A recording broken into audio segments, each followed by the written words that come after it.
મુશ્કેલીનો સામનો લોકોને કરવો પડી રહ્યો છે। વરસાદનું સૌથી દમદાર રિપોર્ટિંગ જે પ્રકારથી કરવામાં આવી રહ્યું છે। સુરતના અનેક વિસ્તાર છે કે જે પાણી થઈ ગયા છે। સુરતમાં આપ ફાટ્યું હોય તે પ્રકારની પરિસ્થિતિ, પરંતુ પ્રી મોન્સૂન પ્લાન પાણીમાં। સુરતમાં આપ ફાટ્યું અને 2 કલાકમાં 5.5 ઇંચ વરસાદ છે તે વરસ્યો છે। રસ્તાઓ પર નદીઓ ચાલતી હોય તેવા દ્રશ્યો અહીંયા જોવા મળી રહ્યા છે। અનેક વિસ્તાર છે પાણી થયા છે। રાંદેરના ઋષભ 4 રસ્તા પાસે પણ પાણી। સુરતના અનેક વિસ્તારો જો આપ અત્યારે જુઓ તો પાણી જ પાણી છે। પાણીમાં સુરત હોય એવું લાગી રહ્યું છે।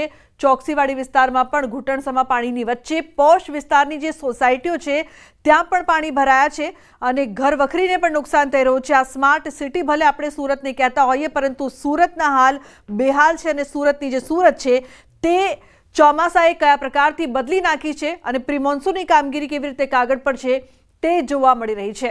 શહેરના અનેક વિસ્તારો જળબંબાકાર, ખાસ કરીને અડાજણ વિસ્તારમાં પણ પાણી ભરાયું છે। સુરતના